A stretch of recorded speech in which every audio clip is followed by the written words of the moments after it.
oleh Pak Oka, bukan prinsipal yang datang. Jadi harusnya prinsipal. Nah, disinilah tugas teman-teman sekretariat. Jangan sampai nanti yang masuk ke ruangan itu adalah calonnya dan kuasa hukum gitu. Jadi makanya tadi saya lanjutkan aja dulu, nggak apa-apa. Biar nanti bisa kita ulang, bisa kita ingat pada saat nanti ada sengketa diingatkan kepada teman-teman sekretariat. Yeah. Jangan sampai yang masuk itu adalah kuasa hukum dan calon.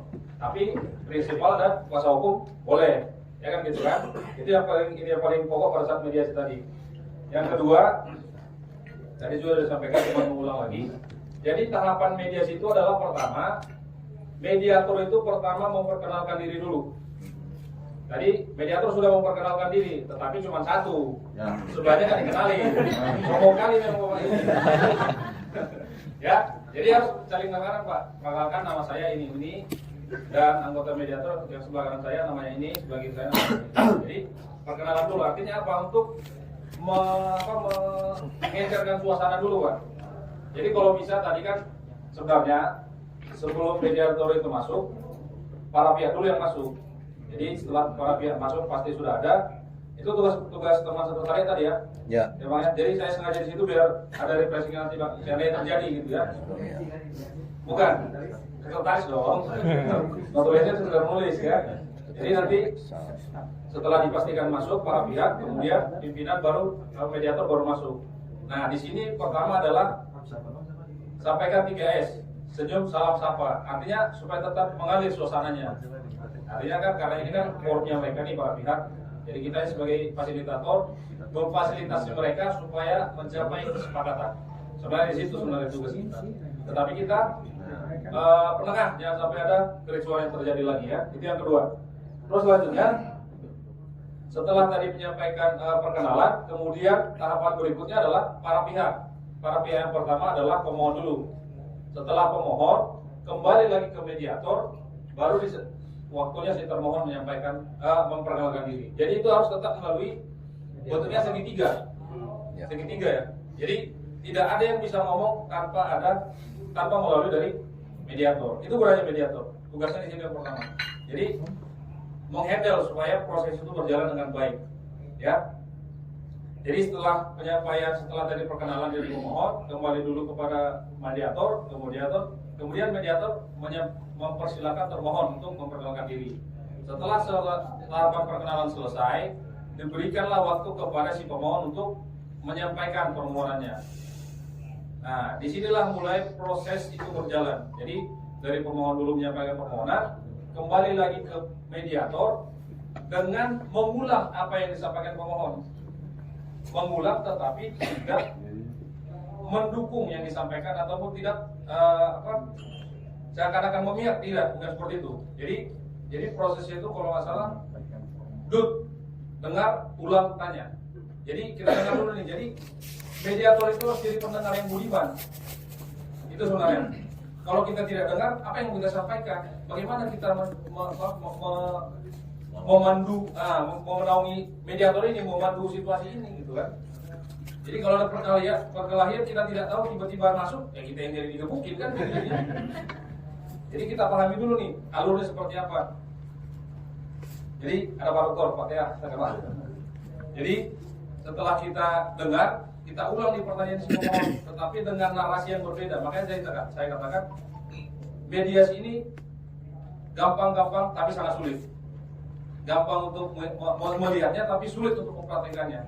Jadi kan kita harus mencari kata-kata, kita harus mulai framing kasus ini sebagaimana supaya kedua belah pihak pikirannya fokus dan terarah untuk mencapai kesepakatan. Itu tujuannya. Jadi seperti tadi tadi Bapak sampaikan bahwa jadi kan mereka pemohon sudah menyampaikan permohonannya. Jadi kembali kepada mediator. Jadi sebenarnya pemohon tadi menyampaikan bahwa ini. Jadi bagaimana kalau untuk seperti ini silakan kepada saudara termohon tanggapannya boleh, bagaimana sebenarnya yang terjadi boleh. Nah disinilah prosesnya itu terjadi. Jadi dari kita dulu, dari mediator dulu nih menghandle supaya proses mediasi ini tidak kacau kemana-mana. Itu dia. Itu makanya tadi kesulitannya di situ Pak, mau reframing dan mau ngambil kata-kata yang tidak mendukung salah satu pihak. Dan yang terakhir itu kita tidak bisa mengambil kesimpulan. Itu dia Pak. Ya. Jadi sampai dari pemohonnya, Pak saya belum ini, teman juga bisa-bisa kita dilempar Pak. Saya belum selesai, saya belum dapat ini kok jadi sini kan? Emosi jadinya pemohon dan termohon. Jadi situ harus jangan sampai terjadi seperti itu Bapak Ibu ya. Itu tugas mediator. Makanya saya bilang tadi gampang sih kalau melihat oh ternyata seperti ini ya. Gampang kalau kita membaca panduan media itu sangat gampang Pak. Prakteknya sangat susah. Karena kita juga harus mengkontrol emosi kita juga. Kan ketika misalnya ada ini berdebat, kita bisa tergabung di dalam emosi itu, akhirnya kita jadi mengarah ke salah satu pihak gitu. Jadi itu yang harus diperhatikan juga dalam proses mediasi ya. Oke, itu tadi tidak boleh menyimpulkan ya, itu yang paling utama. Ataupun tidak boleh akan menyudutkan atau mendukung salah satu pihak. Jadi tadi si pemohon menyatakan, si termohon menyatakan bahwa sudah dihubungi tapi sudah tidak bisa diangkat ataupun tidak dijawab gitu kan. Kemudian si pemohon jawab, saya jawab seperti ini. Nah tiba-tiba mediator datang, ya gimana saudara termohon? Kan tadi dijawab, kenapa bilang tadi nggak dijawab? Nah itu jangan sampai seperti itu mediatornya. Jadi tetap harus sifatnya netral dan pasif, tidak terlalu aktif Pak. Jadi aktifnya dia itu aktif pada saat ada duduk itu tadi, dengar ulang tanya. Jadi kita dengar dulu apa yang disampaikan oleh pemohon, kemudian kita ulangi lagi untuk mempertegas pernyataannya dan pertanyaannya si pemohon. Kemudian kita tanya lagi kepada si pemohon dan ataupun termohon. Jadi ada proses seperti itu, jadi tidak timpang nanti Pak prosesnya. Ya, mungkin itu Pak catatannya tadi. Kalau ini sih sudah cukup lah, sudah bagus. Nanti kita mungkin karena belum pernah ada pelatihan, belum pernah mengikuti juga, wajar hal seperti itu terjadi ya. Kemudian yang kedua tadi, nanti untuk teman-teman sekretariat ini, nanti kan kelasnya mejanya seperti ini di Yusuf namanya. Jadi jangan lupa mendapatkan akrilik nama. Jadi pemohon di mana, termohon di mana, dan mediatornya gitu. Jadi itu sebagai pelengkap nantinya, tapi harus tetap dipakai gitu Pak. Nanti kan ketika pemohon masuk, termohon masuk tidak bingung lagi saya di mana nih. Nanti tiba-tiba duduk di meja mediator kan bahaya juga. Oke, mungkin sampai situ Bapak Ibu untuk yang tahap pertama. Iya. Pertama terkait dengan dari masyarakat terkait dengan penguasaan posisi lah di saat mediasi. Berarti boleh dong kita ciptakan suasana yang maksudnya nggak terlalu tegang gitu ya. Boleh. Lebih santai gitu ya. Misalnya maksudnya ada sedikit bercanda, bukan bercanda dalam artian ini ya. Tapi misalnya termohon sudahlah, misalnya ini kan hanya soal ini pun bukan substantif, misalnya kita dengan bahasa yang lebih santai itu boleh atau enggak. Yang kedua, ini sekedar saran, sebagaimana tata cara bidang yudikasi, diharapkan karena ini kan kita sebagai mediator itu soal kepiawaian Pak, ya. Jadi biar nanti kami di daerah nanti kita pulang ke rumah, kalau masing-masing kami juga bisa berlatih. Nah rambu-rambu mulai dari tata cara beracara, mulai dari tadi misalnya mediator mulai dari perkenalan.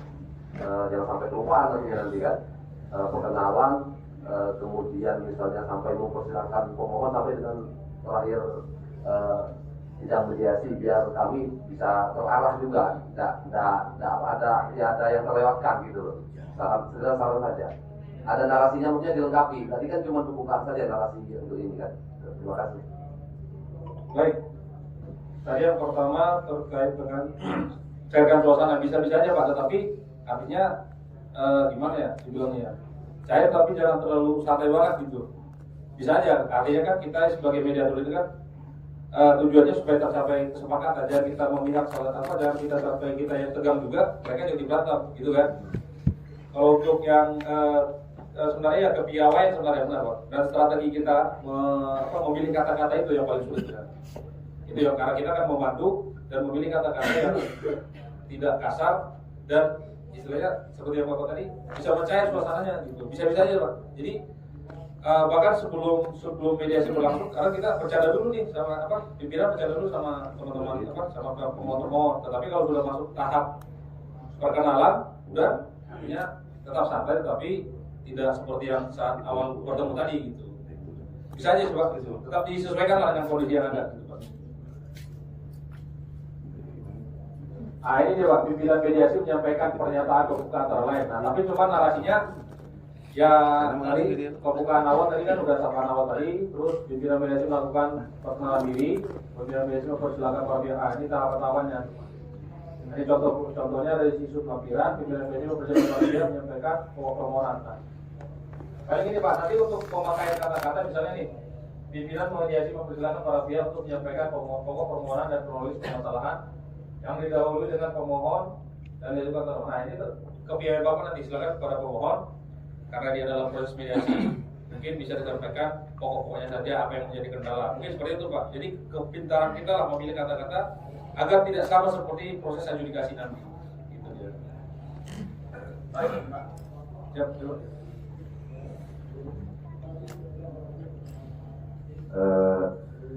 Ini kan Dari mana Pak? Kenal dulu Pak. saya izin, perkenalkan saya Wangjan dari Kota Banjar, Jawa Barat.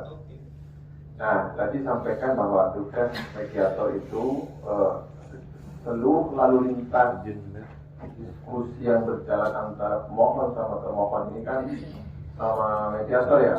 Jadi secara gambaran itu macam seperti moderator di acara-acara talk show apa diskusi itu pertama ya. Yang kedua itu forum mediasi ini kan untuk mencapai satu kesepakatan atau tidak. Nah, kita sebagai Bawaslu, sebagai mediator ini ada semacam ini enggak target gitu loh, bukan target ya, artinya bahwa setiap mediasi yang ada ini apakah kita arahkan untuk terjadi kesepakatan atau memang mengalir. Itu pertama. Yang kedua, batasan waktukah atau apa untuk kita mengambil kesimpulan bahwa mediasi ini enggak mencapai kesepakatan. Nah, itu gimana Pak? Kira-kira gambarannya gitu loh. Untuk kita mengambil satu sampai pada titik waktu bahwa ini forum sudah nggak memungkinkan mediasi mencapai kesepakatan. Nah, ini gimana itu kira-kira? Terima kasih Pak. Baik. Kalau tadi yang pertama ya terkait dengan kita mediator hampir sama dengan moderator. Prinsipnya sih hampir sama. Kita sebagai kita sebagai penengah nih, artinya supaya tercapai kesepakatan itu bagaimana kita menuntunnya ini, gitu. Jadi kita seperti sopir lah dalam bus itu, kita yang menuntun mereka nih, tetapi tidak mengarahkan sama sekali. Gitu. Jadi hampir kurang lebih hampir sama dengan itu. Berarti kita sebagai supir ini arahnya ini arah ke supaya kesepakatan. Enggak, arah tujuan mereka dong. Tujuan mereka. Oh gitu. Ya kan kita sopir nih, Pak berhenti saya di sini, Pak saya berhenti di sini, kan tujuan kita dong, tapi tujuan mereka, gitu Pak. Itu jadinya ya. Izin Pak, apa yang ditanyakan oleh Bapak untuk mediator tadi bertanya bagaimana kita mengarahkan para pihak gitu kan. Kita tanya harapan Pak. Sekiranya pemohon ini berharap seperti apa ke depannya Pak? Nah, itulah titik terang bahwa ketemu bagaimana si pemohon. Oh Pak, saya harapannya ini ingin masuk ke DCS nih Pak. Kemudian ini apa?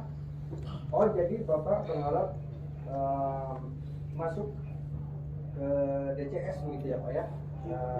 Seperti itu. Kemudian ada harapan lain Pak yang bisa disampaikan kepada pemohon. Itulah kalimat-kalimat yang bisa mengarahkan kita apa yang diharapkan sehingga si termohon itu ada jawaban terkait tawaran tadi. Untuk DCS tidak bisa Pak. Untuk verifikasi bolehlah kami kasih waktu sampai tanggal 15 begitu. Nah itu kan ada sehingga ada arah-arah ini ternyata ada maunya nih dari kedua belah pihak untuk kesepakatan. Kalau tadi terkait batas-batas sampai mana ini bahwa tidak akan tercapai kesepakatan, kita dapat melihat Pak dari kedua belah pihak tidak ada satu tawaran yang ditawarkan oleh pemohon dari termohon. Mereka tidak ada titik temu, mereka tetap kekeh dengan pendapatnya pendiriannya masing-masing. Sehingga tadi betul dari mediator sehingga menyampaikan ada kesempatan untuk melakukan mediator di yang kedua seperti itu. Gitu. Tadi itu Pak, kita pancing dengan harapan. Apa harapan yang Bapak mau atau diharapkan dalam mediasi ini, terutama ke si pemohon? Karena harapan itu bisa saja tiba-tiba muncul dari termohon, oh ya sudahlah, ini karena apa bla bla bla bla yang disampaikan oleh pemohon ternyata ya sudahlah, kita tunggu sampai tanggal 20 untuk surat itu bisa surat apa keluar begitu kan. Kalau tidak ya kita tunggu apa namanya, kita putuskan nanti apa hasilnya begitu kan, plenonya seperti itu. Jadi kita menggali kepada pemohon harapan. Dengan kata harapan itu muncullah apa yang diinginkan oleh pemohon. Dan kita tanyakan kepada pemohon dengan harapan yang ditawarkan tadi, apakah seperti apa tanggapannya? Nah, itu mungkin ada lagi mungkin dari yang ditanyakan atau gimana Pak? Dapat Pak? Dapat. Ya, dapat lah ya.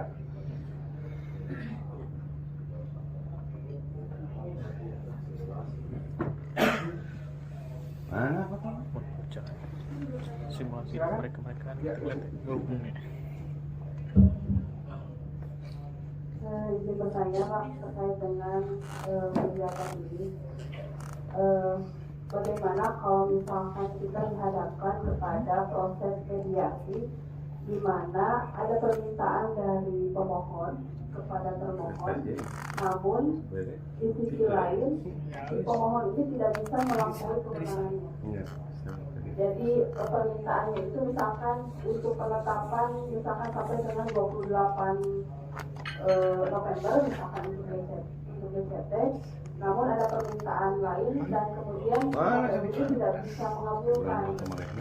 Jadi tentu kan kita juga sebagai mediator harus juga berpatokan kepada regulasi, di mana kita juga tidak boleh melampaui dari regulasi kita dan kemudian regulasi dari termohon gitu. Apabila dihadapkan seperti itu, kira-kira sikap kita itu harus seperti apa? Baik, terima kasih Ibu. Dari mana Ibu? Janis. Jamis Pak. Janis. Janis Dengan Manis. Ibu siapa? Janis manis. Dengan Cai Amis. Dengan Pani. Ibu Pani. Ya. Baik. Ini bener, Cai Amis kan Cai Amis kan? Mungkin Ibu Cai Pani. manis. Tentu betul dengan Ibu Pani bahwa mediasi Itu malah Cai Amis lagi, ibunya lucu lagi. aturannya Ibu cucu lagi. itu kita tidak boleh bertentangan dengan peraturan perundang-undangan. Jadi kondisinya ada 3 permohonan yang disampaikan oleh pemohon. Kemudian si termohon hanya bisa mengabulkan 1. 2 ini tidak bisa dikabulkan. Nah, sikap kita ya kita tunduk dengan apa yang disampaikan oleh kesepakatan itu. Jadi kita menyimpulkan adanya terjadinya kesepakatan terkait poin angka 1. Untuk poin 2 dan 3 tidak disepakati gitu, seperti itu. Dan kalau seperti itu sesuai dengan permohonan yang diajukan oleh pemohon, berarti tidak terjadi kesepakatan. Itu harus diajukan ke Adjudikasi. karena ada 3, 1 yang disepakati, 2 tidak disepakati begitu. Seperti itu. Namun ya itu lanjut diajukan, tidak ada sepakat sebagian dalam mediasi. Sepakat sepenuhnya. Sepakat sebagian. Sepakat. Ada yang utamakan sih terkait sepakat sebagian dalam mediasi? Cukup. Sepakat sepenuhnya, tidak sepakat sebagian. Tidak ada. Ada lagi? Kemarin. Cukup ya Bu? Ya. Barangkali nanti dari mesin ada Kemarin. tambahan, silakan. Ada lagi yang mau disampaikan izin Bapak Ibu? Ya silakan Ibu.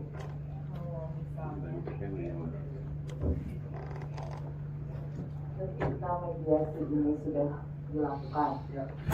hasilnya karena maaf kalau misalnya pembentukan DJT ini berarti saya tadi sedikit membaca PKPU-nya, karena tidak ada tahapan lagi untuk koreksi ya, berbeda dengan DJS yang masih bisa diverifikasi dan pencermatan. Kalau DJT kan sudah tidak ada kan ya, makanya melakukan mediasi itu melakukan mediasi dan akhirnya mungkin bisa jadi DJT itu yang tadi disampaikan oleh sahabat saya.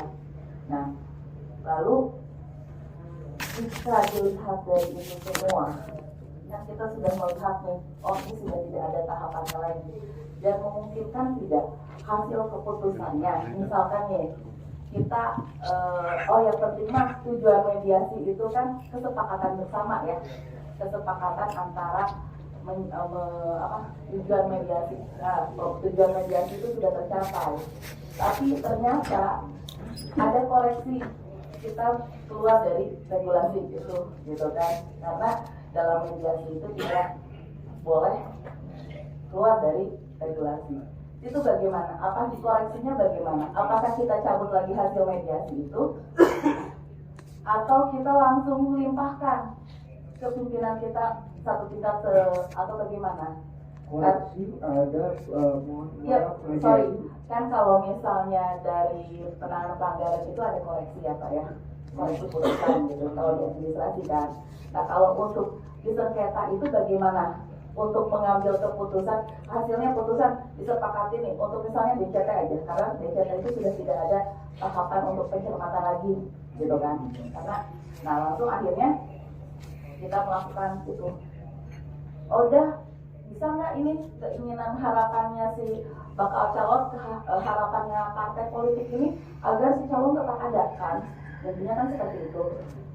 Nah akhirnya karena kita menjunjung arti mediasi itu yang penting kesepakatan bersama, oh bisa aja kalau misalnya hasil kesepakatan seperti itu dan KPU juga mungkin lupa gitu hal ini gitu kan, sudah tidak ada pencermatan lagi gitu kan. Ya kita, ya udah kalau misalnya bisa dimasukkan lagi aja di DCT. Kan hasilnya seperti itu. Ketika sudah dimasukkan di DCT, barulah si KPU, udah ini bisa dimasukkan kembali, merubahlah BA kan, berita acara, diumumkan kembali. Provinsi menginformasi itu tidak bisa dilakukan seperti itu gitu. Apakah kita dari Bawaslu yang menarik kembali atau bagaimana? Provinsi mana yang ini KPU dari KPU atau dari Bawaslu? Jadi gini, ini kan hasil kita ngebahas tentang ini Om. Ya, saya mengikuti alur Ibu tadi ada dari KPU dari provinsi. Nah, yang di provinsi ini siapa? KPU atau Bawaslu? Ini kan peserta ini adalah kabupaten semua kan. Iya, Untuk penetapan DCT-nya itu adalah kabupaten semua. Putar Ibu. Jadi di dalam Maksudnya itu hasil keputusan mediasi itu ini di luar peraturan perundang-undangan apa ya yang udah akan terjadi, itu aja kepengennya si sudah. partai politik itu agar DCT-nya itu dikeluarkan lagi. KPU kurang koordinasi dengan pimpinannya karena di dalam setelah DCT itu tidak ada pencermatan kan, tidak ada tahapan pencermatan atau pengoreksian ulang.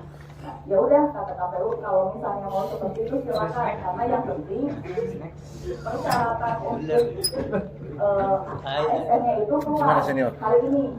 Coba kita ajak di ruangan yang lain Ibu itu. Diskusi di luar forum. Iya.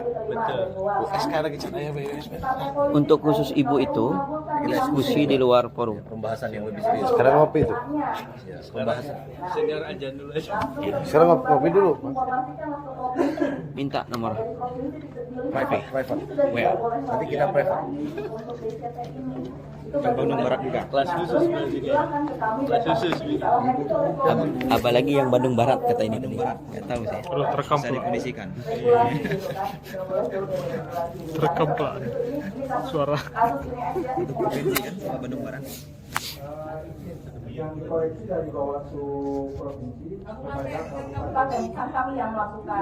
Iya, melakukan koreksi terkait hasil mediasi di kabupaten gitu ya. Baik, Ibu Dari mana Ibu? Dari Purwakarta. Purwakarta. Iya. Ini dimulai. Coba diulang. Ibu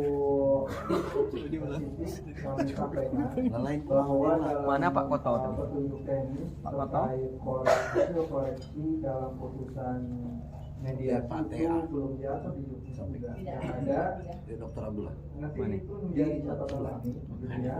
Karena yang ada itu putusan Menurut lapor soal. koreksi terkait adjudikasi.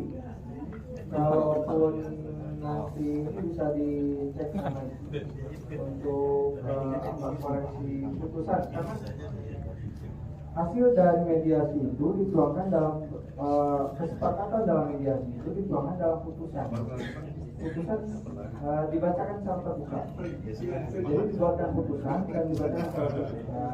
Kemudian putusannya ini dikoreksi oleh Bawaslu Provinsi begitu ya, bahwa ini ada kejanggalan terkait pelaksanaan kenapa masih diterima oleh KPU padahal dalam tahapan sendiri di KPU sudah tidak ada lagi tahapan untuk perbaikan atau penempatan seperti itu. Namun izin itu ya, dalam mediasi itu kesepakatannya tentunya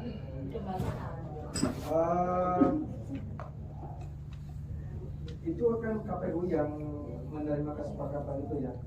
Maksudnya tawaran yang diajukan oleh pemohon itu kan KPU yang mengakomodir apakah disepakati atau tidak. Nah, dengan regulasi yang dimiliki oleh KPU bahwa itu ada tahapan terakhir dan hal itu bisa terjadi, maksudnya dimungkinkan dengan kondisi misal DCT sudah ditutup 2 hari kemudian surat itu dipastikan sudah diterima, SK pengunduran dirinya itu diterima. Nah, itu kan kebijakan KPU apakah dia 3 hari setelah dikeluarkannya tetap dengan peraturan PKPU-nya Di awal tuh. atau PKPU kan itu bukan undang-undang gitu kan. Nah, kalau seperti itu kita melihat ke undang-undang lagi Bu. PKPU bertentangan dengan undang-undang atau tidak? Iya. Yang lebih luas apa? Undang-undang kan? Lebih luas apa? Undang-undang. Kuat. Kita lihat ini apa undang-undang dalam melihat kebijakan. Kalau undang-undang membolehkan tidak saklek seperti PKPU, kenapa tidak seperti itu? Itu menjadi apa namanya titik Bawaslu dalam Tolak ukur Bawaslu dalam. ya. Kemudian ya Jadilah ibu. Kan? Karena apa? Kalau kita dihadapkan dengan tadi regulasi seksual. Siap pimpinan. Ada orang Jerman berenang nih. Hah? Tidak. Yang kami orang barat letak lah. Lah, orang kita orang barat ya. Mak berenang. Hah? Itu bantai Nazi deh. Kata Pak Koto. Orang Jerman kayaknya. Kan kata Pak orang Uzbek. Bukan Jerman tuh. Jadi ribut ya, ya. kita kan mediator ya. Mediator itu mengingatkan alurnya mediasi supaya tidak keluar dari peraturan perundang-undangan. Kalau seperti itu ya kita mengingatkan mereka. Mohon maaf Bapak Ibu, karena ini sudah tidak sesuai dengan peraturan perundang-undangan yang berlaku. Ini tidak bisa dilaksanakan kesepakatan ini. Iya, itu tugas mediator. Kalau ini apa namanya? Kalau itu berkenaan dengan peraturan perundang-undangan. Izin untuk diulangi kembali tawaran-tawaran yang diminta oleh pemohon itu seperti apa? Jangan langsung, Pak, saya meminta ditetapkan langsung dari JCP dari pemohon. Kemudian dari termohon, ya kemudian langsung setuju. Gitu kan? Tapi surat SK-nya mana ini? SK pengunduran ini nggak dikasih ke KPU kan? Menyalahi aturan kan? Seharusnya prosesnya dulu dong, dilalui gitu kan. SK-nya dulu baru ada SK, syaratnya dulu dipenuhi supaya KPU baru kita, oh ini ada proses yang dijalankan oleh para pihak pemohon, cuma waktunya yang tidak Lama, tepat lama. dengan penetapan Bila DCP. tuh yang menetapkan materi itu. Nah, dia lalu dia dapat Wah, sistem berputar. tiba-tiba si pemohon apa saya minta ditetapkan saya jadi DCT Keluar. dan kapal itu Rugi tiba-tiba negara. oh ya Oh iya iya iya. saya setuju ya Menggunakan DCP. dan bahwa Ya. karena ini sudah terjadi kesepakatan sudah Yang disepakatan ternyata di balik itu ada sejumlah apa kardus di rumahnya begitu kan uang. Nah itu kan untuk menghindari itu kita bisa meluruskan kepada hal itu. Ya. Saya mau menyambungkan apa yang disampaikan oleh Fani tadi dari kami. Saya dari Sukabumi, Jawa Barat, Abu Bakar Abdi, dipanggilnya Bunjo. Sukabumi ya Pak ya? Jawa Barat. Ya. Pak saya mohon izin bismillah. Nama saya Abdullah Sarabiti dari Kabupaten Sukabumi, tapi dipanggilnya Bunjo. Wah, ganteng Bung Jawa deh. Nggak nyambung, panggil mungkin.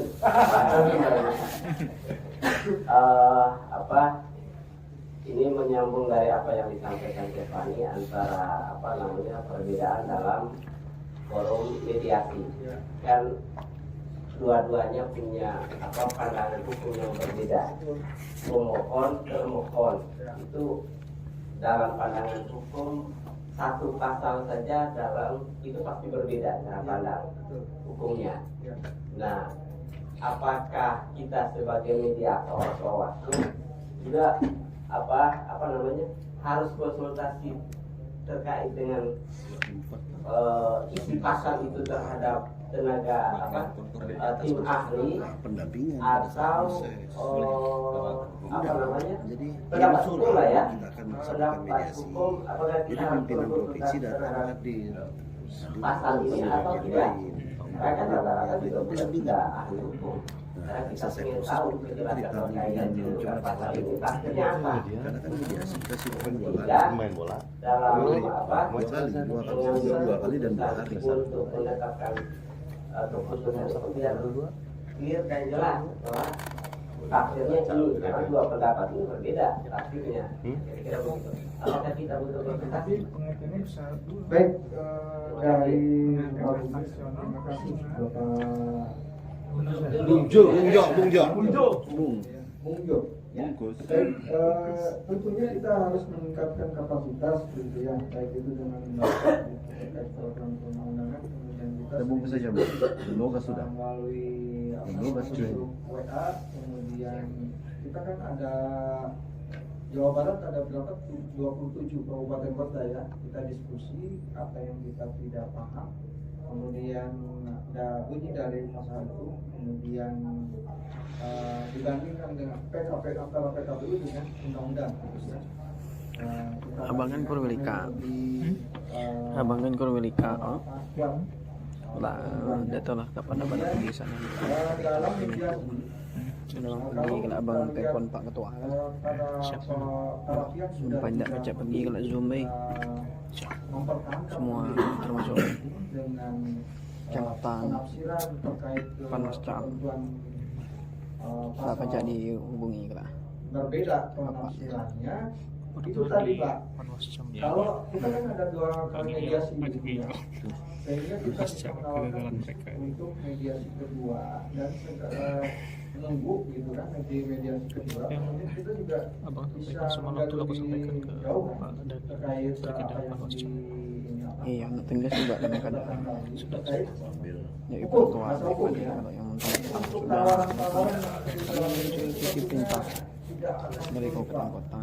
Ini kita kan hanya menyampaikan apa yang ditawarkan oleh pemohon kepada termohon, jawabannya seperti apa, dia setuju atau tidak. Selama Itu kan kasarnya, tapi kan kita ada cara.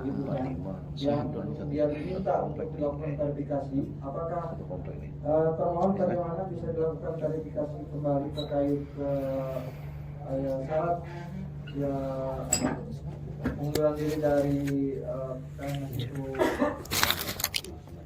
bisa diakomodir atau tidak. Kalau tidak ya itulah bahwa mediasi itu tidak terregistrasi Tidak kedengar sudah. karena termohon tidak mengamini gitu kan, tidak setuju dengan cara yang ditawarkan oleh pemohon. Itu Pak. Ya. Jadi kita kalaupun ada perdebatan nanti di dalam mediasi terkait penafsiran pasal, ya kita ini break dulu dengan meminta mediasi kedua gitu kan. Kemudian atau kalau bisa menjelaskan ya alhamdulillah gitu ya, bisa mengklirkan dalam forum mediasi itu terkait penafsiran pasal seperti itu. Penafsiran pasal, dan pada intinya kan penafsiran pasal mungkin tidak sejauh itulah, karena di mediasi hanya menginginkan si pemohon untuk biar kemudian menjadi calon DCP gitu kan, masukkan ke DCP seperti itu. Dengan itu Bapak. Ya, perdebatan itu mungkin bisa ditawarkan untuk di stop perdebatan ini untuk diperdebatkan di lain waktu seperti itu. Atau ada tambahan sih? Ada? Silakan. Sebelum ada pertanyaan lagi. Tambahannya kita mau kasih yang Mantap itu. Betul itu. Oke, terima kasih. Ini sedikit aja Bapak Ibu ya. Tadi terkait Ibu Siti ya, ataupun tadi ada juga beberapa. Bagaimana jika kesepakatan itu melanggar peraturan perundang-undangan? Yang pertama. Jadi misalnya si pemohon ini belum menyerahkan salah satu dokumen, misalnya macam ijazah, begitu ya. Contohnya kita contohkan ijazah. Dia sehingga dinyatakan BMS atau TMS karena ijazahnya belum ada ya, bukan palsu tapi belum ada. Kemudian di dalam proses mediasi mereka sepakat nih, para pihak sepakat. Si termohon sepakat untuk memberikan waktu perpanjangan misalnya 3 hari, dikasih waktu 3 hari agar menyerahkan ijazahnya ini misalnya yang dilegalisir atau ijazah yang dilegalisir gitu. Kemudian si pemohon menyetujui, sehingga kesepakatannya adalah memberikan waktu kepada pemohon untuk menyerahkan dokumen berupa ijazah paling lama 3 hari sejak putusan ini dibacakan, misalnya seperti itu. Itu melanggar ketentuan peraturan perundang-undangan nggak kira-kira Pak? Kalau tahapan selesai berarti langgar. Tahapannya selesai? Iya. Langgar. Langgar nggak kira-kira? Tidak. Karena di undang-undang tidak diatur itu. Gimana?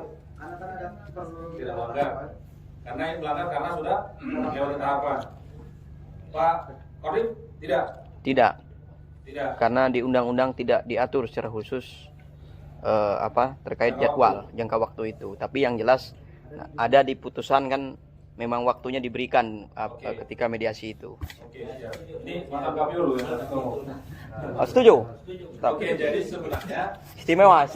itu tidak melanggar peraturan perundang-undangan. Yang pertama tapi ketika misalnya dia dinyatakan lolos tetapi tidak ada ijazahnya, itu baru melanggar. Iya, betul.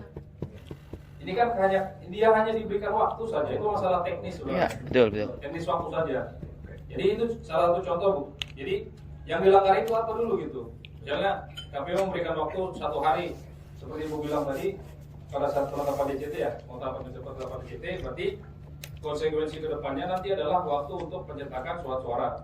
Nah artinya ketika KPU menyetujui sanggup untuk melakukan itu dan si pemohon juga sanggup untuk memenuhi waktu yang diberikan, nggak ada masalah. Kecuali si pemohon ini ditetapkan menjadi DCT tetapi tidak menyerahkan salinan ijazah misalnya, ini baru melanggar ketentuan perundang-undangan. Itu baru. Itu dia. Karena kan kesepakatan ini kan mereka yang buat, jadi ini mengikat para pihak saja, bukan mengikat ke kita. Gitu dia. Jadi kesepakatan ini yang penting batasan waktu itu ijazah itu sudah diberikan misalnya, atau dokumen yang dimintakan itu sudah diberikan pada waktu yang telah ditentukan di dalam kesepakatan. Gitu kuncinya. Jadi kan yang dilanggar itu bukan ketentuannya. Misalnya ketentuannya adalah dia harus menyerahkan sertifikat atau ijazah paling lama 1 hari. Kalau itu diserahkan, tetapi KPU menetapkan sebagai DCT, itu baru masalah, itu baru melanggar ketentuan. Oke. Terus tadi mengenai arahan pada saat mediasi ya tadi, yang dari Kota Banjar. Nah, ini ada kasus semacam kasus menarik itu di provinsi wilayah Papua. Di Papua ini pada saat pemilu dulu itu jumlah permohonannya 125 top skor. Dan dia top skor juga di dalam proses mediasi. 90 selesai mediasi semua. Mediasi. Nah, itu dia. Kuncinya di mana?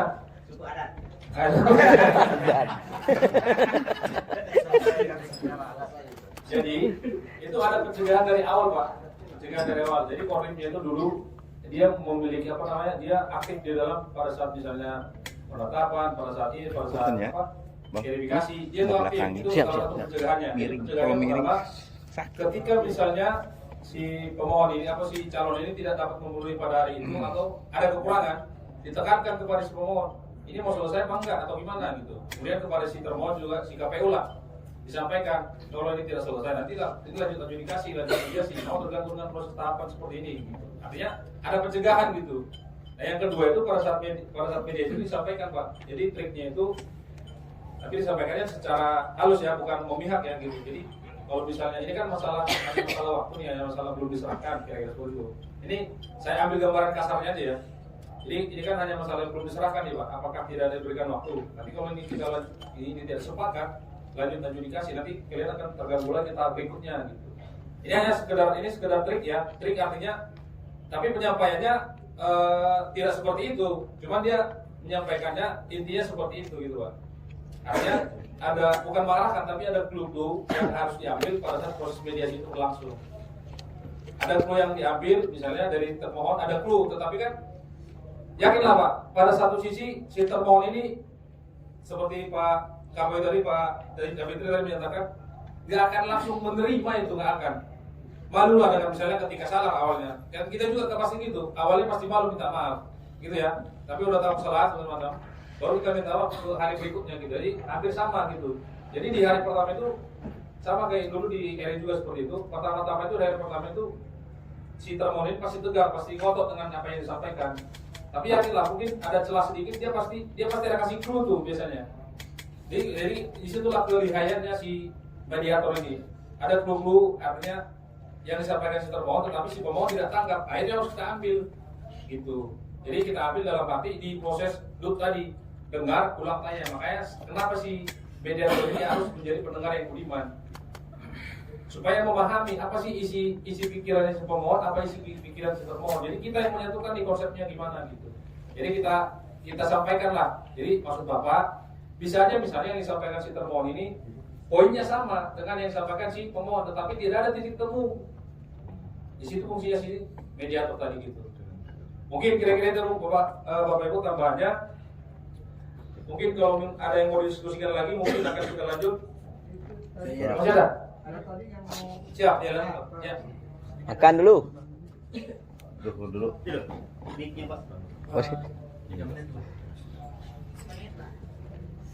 Setengah jam juga apa? Masih 12. Ya, itu tidak pakai makan. Benar-benar. Kok gawi-gawi mereka. Nggak mau desahan kok. Jangan pakai bahasa Indonesia dulu. Kurang tekan itu, Pak. Hah? Kurang dalam nekannya. Kurang dalam dan kurang lama. Nah. Semua itu. Kalau kurang dalam, kurang lama. Terus kurang apa gitu? Terima kasih. Istimewa. Dari Pak Kasirwan. Ya. Ya, sama Jadi, kami minta. tadi barangkali yang belum dibahas itu oleh Pak ya, barangkali mungkin kalau barangkali saya keliru. Jadi sebelum melakukan mediasi itu memungkinkan barangkali nanti mediator itu bicara setengah kamar dulu dengan kedua belah pihak itu. Jadi setengah kamar misalnya dengan pihak pemohon dulu sebenarnya apa sih gitu ya. Dengan tidak melibatkan itu, dan kemudian juga menyediakan waktu yang lama berdua juga dengan pihak termohon gitu ya, juga untuk bisa mendapatkan clue tadi gitu. Itu satu. Kemudian yang kedua yang ingin saya sampaikan bahwa kita sebagai Bawaslu itu kan sebagaimana di Bawaslu menjaga hak pilih dan termasuk hak dipilih gitu kan. Memang kita tidak memihak kepada siapapun gitu ya. Tetapi di situ dalam konteks kasus tadi misalnya, itu di pasal 240 Undang-Undang 7 itu tadi kan disampaikan oleh Pak Dea, PKPU itu tidak bisa mengalahkan undang-undang. Yang diminta oleh syarat dalam mendaftar sebagai caleg itu adalah surat pengunduran diri, dan di dalam penjelasannya surat pengunduran diri itu tidak bisa ditarik kembali. Artinya kalau misalnya si bapak caleg itu tidak diloloskan oleh KPU, sudah dia tidak lolos sebagai caleg, mundur pula dari ASN, iya kan? Artinya nasib dia itu luar biasa tragis gitu. Sudah mundur dari ASN, mau nyalek nggak bisa pula gitu. Hanya persoalan misalnya keterlambatan persetujuan gitu ya, yang padahal oleh undang-undang itu tidak dimintakan. Yang terpenting itu adalah surat pengunduran diri yang bersangkutan yang jelas ditulis di dalam undang-undang itu tidak bisa ditarik kembali. Jadi itu barangkali perlu menjadi dasar pertimbangan majelis mediator untuk menyampaikan juga ke KPU gitu. Artinya karena kalau misalnya dia sampai di ini, saya yakin itu bisa sampai di KPP tuh. Terima kasih barangkali. Assalamualaikum warahmatullahi wabarakatuh. Waalaikumsalam. Terima kasih Pak. Tadi yang pertama mengenai setengah kamar. Kalau setengah kamar ya, pas pertama kalau Iya itu. sempit banget. Istimewa itu. Jadi di dalam mediasi kita ini berbeda dengan mediasi pada umumnya Pak. Ini perbedaan satu. Jadi kita setengah kamar. Kita tidak dikenal yang namanya mediasi setengah kamar, pertemuan setengah kamar. Saya lupa istilahnya Pak. Itu dia fokus. Jadi kita tidak mengenal seperti itu Pak. Jadi tetap itu harus melalui forum. Tetapi ketika para pihak bertemu di luar, nggak masalah. Jadi bisa aja misalnya si pemohon minta saya ini butuh waktu Pak, misalnya hari ini tidak tercapai kesepakatan, si pemohon minta saya butuh waktu 1 hari, saya ingin bertemu dengan pihak pemohon di luar. Silakan aja, bukan urusan kita. Yang penting hasil kesepakatan itu nanti tetap dituangkan di forum mediasi. Gitu. Ya. Terus yang kedua tadi mengenai soal surat pengunduran diri yang ini ya, surat balasan dari contoh tadi BKD ya. Ya. Nah, pada intinya kalau saya amati sih KPU akan tetap mengacu kepada PKPU-nya Pak. Dan kalau tetap mengacu pada PKPU dan ngotot, otomatis lanjut adjudikasi. Nah itu pertimbangan yang Bapak tadi sampaikan itu akan dituangkan di dalam putusan dengan dengan pendapat majelis nantinya, pendapat hukum majelis. Nah itulah sebenarnya kenapa kita angkat kasus ini seperti itu Pak. Jadi ini kan ilustrasikan seperti itu sebenarnya. Jadi dia sudah mendaftar, dia sudah ada surat pengunduran diri sesuai dengan Undang-Undang 7, tetapi dia terkendala di PKPU itu karena tidak ada surat balasan dari BKD tadi, surat pernyataan bahwa dia sudah mengundurkan diri. Padahal dia sudah menyerahkan yang namanya surat pengunduran diri dan surat keterangan dari atasannya kira-kira seperti itu. Jadi nanti itu dimasuk ke pertimbangan hukum majelis Pak. Jadi kalau untuk dimediasi mungkin itu belum bisa dan kita tidak bisa menyampaikan pendapat hukum di dalam forum mediasi karena itu adalah forumnya para pihak, bukan forumnya Bapak Ibu sebagai adjudikator nantinya.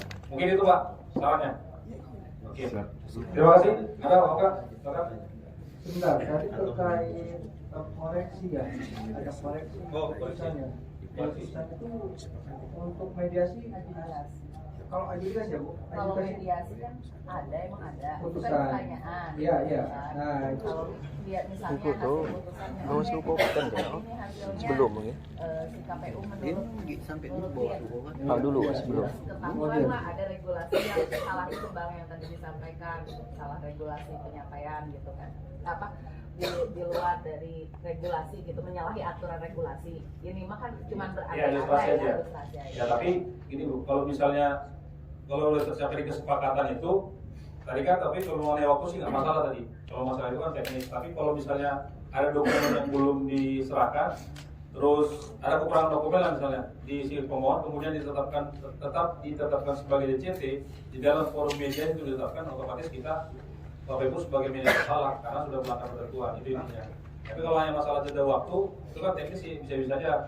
Yang penting sih pemohon dan pemohon sepakat dapat atau sanggup memenuhi itu. Enggak, maksudnya gini, apakah di dalam mediasi itu ada koreksi yang enggak. Itu aja. Oke, di dalam baik mediasi adjudikasi tidak ada yang namanya proses koreksi. Tetapi proses koreksi kita lakukan pada saat proses adjudikasi itu pun itu pada tahap penyusunan putusan dan adjudikasi itu koreksinya dalam bentuk bisa bentuk konsultasi, bisa dalam bentuk supervisi. Terus bisa dirubah nggak secara tiba-tiba?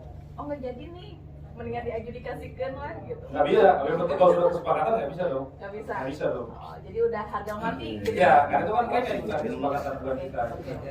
Terus yang kedua, tadi kan ada bagaimana jika hanya ada 1 poin dari 3 poin gitu. Nah, kan misalnya ada 3 poin yang pertama, misalnya memberikan waktu, maka tuntutan si pemohon ini ditetapkan menjadi DCT, kemudian menyerahkan dokumen, kemudian misalnya melalui proses verifikasi itu tahapan ini kan. Si pemohon tidak mau melalui DCT, tidak mau melalui verifikasi, jadi maunya diserahkan, lalu ditetapkan di DCT misalnya.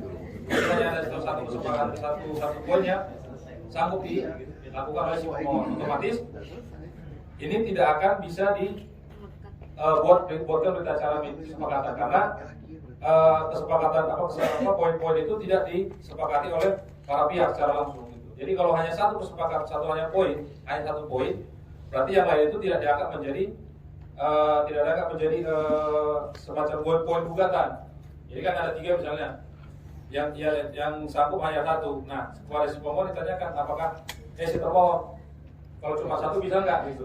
Kalau memang bisa ya bisa aja, tetapi yang lain itu nggak bisa lagi dilanjut ke adjudikasi. Jadi yang disepakati itu hanya poin yang disepakati dan sisa poin yang misalnya dalam tuntutan lah, dalam petitumnya itu, dalam petitum si termohon kan biasanya ada 2 atau 3, 4 gitu. Jadi yang disepakati yang 1. Nah sisanya itu tidak bisa dilanjut ke adjudikasi. Jadi permohonan itu selesai di mediasi ya, kalau sudah sepakat di mediasi selesai di mediasi, walaupun yang disepakati hanya 2 atau 3 dari petitum. Kan di dalam permohonan pasti ada 3-4 petitum itu biasanya. Jadi kalau sudah hanya sepakat 1, ya udah hanya 1 yang sepakat, yang lain tidak bisa lanjut adjudikasi. Otomatis adjudikasi batal, tidak dapat dilanjutkan karena sudah sepakat di mediasi. Itu dia. Tapi itu tergantung kesepakatan dalam mediasi itu. Iya, makanya bilang kalau sudah sepakat. Dari 4 poin itu atau 5 poin itu, dia sepakat 1 nih. Clear. Dan jadi nggak usah 4 poin, aku nggak ngerti ya poin-poin itu apa aja. Jadi yang penonton kecewa aja gitu aja. Jadi itu nanti itu aku Lanjut, Bu.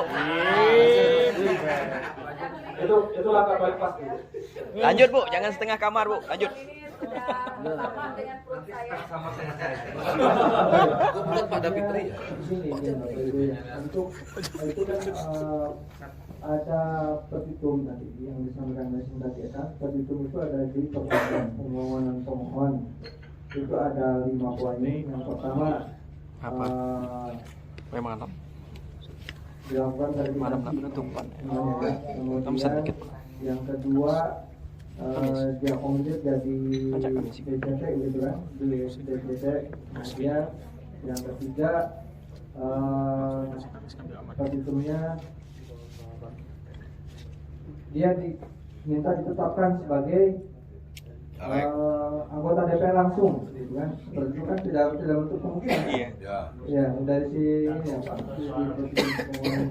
Nah, dari 3 permohonan itu yang disampaikan oleh pemohon itu, mana yang disetujui oleh KPU, gitu kan? Dan itu harus clear. Clear itu seperti disampaikan Mas tadi, harus clear itu. Oh iya, saya clear untuk setuju untuk di poin 1 dilakukan verifikasi. Dan untuk yang lain, ya itu gugur, tidak ditanyakan begitu Bu. Artinya kalau nanti terus si pemohonnya harus 3 poin itu yang dipenuhi oleh pemohon, ya itu tidak terjadi kesepakatan. Lanjut langsung ke adjudikasi. Izin Bapak Din. Siap. Baik sih. Langsung sih. Udah, ada lagi. Coba. Oke, baik. Ini sudah jam 12.12. Kita waktunya